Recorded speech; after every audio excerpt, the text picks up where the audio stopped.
Number 7. Delorean. In the early 1980s, former GM executive John Delorean decided to break away and build his own car. And not just any car. He wanted to create something futuristic, bold, and unforgettable. So he gave the world the DMC-12, a stainless steel sports car with doors that opened like wings and looked like it came from outer space.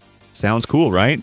Well, until you actually tried to drive one. The DMC-12 looked amazing, but it was super expensive, around $30,000 back then, and it had all kinds of electrical issues. Sales were slow, and even with British government-heavy funding and a shiny new factory in Northern Ireland, the company started running out of money fast. By 1981, over $175 million investment was lost. Then things got super weird.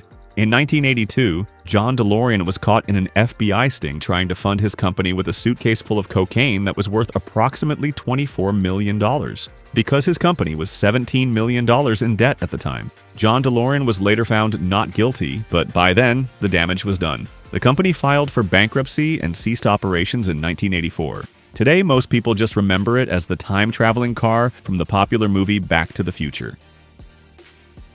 Number 6. Saab. If there was ever a car brand that felt like it came from a different planet, but in a good way, it was Saab. Born in 1945 from a team of Swedish aircraft engineers, Saab wasn't trying to copy anyone. These were the brilliant people who built fighter jets, and then decided, hey, let's make cars too. And boy, were they different. Turbocharged engines, dashboards that looked like airplane cockpits, even the ignition was placed between the seats like a fighter jet. Saab had this weird, brilliant charm that made you either a lifelong fan or totally confused. And by the 80s and 90s, Saab had a loyal following. The cars were quirky, safe, and pretty fast. But things started to go downhill in the 2000s after General Motors took over. GM tried to make Saab more normal, which unfortunately killed what made it special. By 2010, Saab was on life support. GM sold it off to a tiny Dutch company called Spyker, which desperately tried to save it with help from Chinese investors. But here's the sad part. GM blocked the deal. They refused to let Spyker access the parts and technology Saab needed, essentially locking the doors and throwing away the keys. GM blocked the sale because they didn't want Saab falling into Chinese hands. They chose to kill it rather than let it thrive under someone else. By 2011, Saab stopped production and filed for bankruptcy. It is still quite mysterious to many that such a unique car brand vanished all of a sudden. Number 5. Pontiac. Who killed Pontiac, a legacy automaker founded in 1926? Here's a clue. It's the same company that killed Saab. Yep, General Motors again. They really had their hit list ready in 2009. Pontiac was GM's cool brand, the one with muscle cars, fast coupes, and a little bit of attitude. Think GTO, Firebird Trans Am, the kind of cars that burned rubber in movies and posters on teenage bedroom walls. Even later on, they gave us cars like the G8 and the convertible sports car Solstice. But when GM hit rock bottom during the 2008 financial crisis, things got ugly. The government gave them a bailout, but there were strings attached. GM had to cut its brands. So guess who didn't get a seat on the lifeboat? Pontiac. In April 2009, GM's CEO basically said, "We're cutting jobs, closing plants, and oh yeah, Pontiac is done." Just like that. The brand that once built excitement was now building nothing. To be fair, Pontiac hadn't been doing great. The Aztec was a disaster, even made Time's list of the 50 worst cars ever. Some newer models weren't bad, but they didn't stand out. Sales were down, buzz was gone. GM decided to focus on Chevy, Cadillac, Buick, and GMC. But here's the thing. A lot of people thought GM killed the wrong brand. Many fans still say, why not Buick? Pontiac had the muscle, the legacy, the fans. Did GM make a big blunder there? Do tell us in the comment section. Hummer. Remember the Hummer? That giant military-inspired beast of a truck that looked like it could drive through a brick wall just for fun? Yeah, that one. It roared onto the scene in the early 2000s as the ultimate symbol of bigger is better, especially in America. Celebrities loved it, rappers name-dropped it, and if you saw one in your neighborhood, you knew someone just got a bonus check. Originally based on the military Humvee, the Hummer was never meant for people who wanted a normal car. It was big, loud, and chugged gas like a thirsty person stranded in the desert. GM officially picked up the brand in 1999 and ran with the idea of selling these monster trucks to regular folks. And for a while, it worked. GM sold a total of 163,618 Hummer vehicles, including Hummer H2 and the GMC Hummer EV. But the world started changing. Rising gas prices, a growing concern about climate change, and the 2008 financial crisis hit like a triple punch. Suddenly, nobody wanted a 10 miles per gallon tank sitting in their driveway. Hummer went from cool to controversial almost overnight. 2009, while GM was drowning in bankruptcy, they tried to save Hummer by selling it to a Chinese company. For a hot second, it looked like the brand might live on.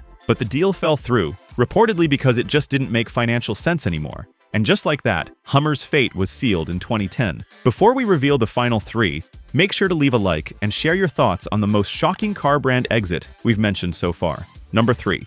Fisker. Isn't it super strange that an $8 billion car company went bankrupt not once, but twice? Well, welcome to the mysterious and messy world of Fisker Automotive. Back in 2007, Danish designer Henrik Fisker, the guy who helped design the BMW Z8 and Aston Martin DB9, launched his own car brand with big dreams: sleek electric cars, luxury vibes, and a shiny $192 million loan from the US Department of Energy. The poster child of this dream? The Fisker Karma, a plug-in hybrid sedan that looked like it belonged on the red carpet. In 2012, Consumer Reports bought one for testing. It broke down before they could even finish their review. Later that year, Fisker had to recall every single Karma on the road, all 2,459 of them, due to a fire risk. By 2013, the wheels completely fell off. Fisker couldn't pay back its government loan, investors bailed, employees got laid off, and the company filed for bankruptcy. The DOE recovered just $53 million of the original $192 million loan. The most shocking part was that one of the Fisker IT employees was actually a North Korean spy who helped transfer millions of company funds to North Korea's missile program. The CEO, Henrik Fisker himself, confirmed the cases with the FBI. Oh, but the story doesn't end there. Years later, Henrik Fisker returned, again, with Fisker Inc., pushing EVs like the Ocean SUV. But fast forward to 2024, and guess what? Bankruptcy. Again. Coda. If you've never heard of Coda Automotive, you're not alone. And honestly, that's part of the problem. Launched in the late 2000s, Coda was one of those early electric vehicle startups trying to ride the EV wave before it was cool. But instead of creating something futuristic or exciting, they gave us a bland, rebadged Chinese sedan with a battery pack shoved inside. It was called the Coda sedan. The idea wasn't terrible. A compact EV with decent range, about 88 miles, which was okay back then, but the execution, rough.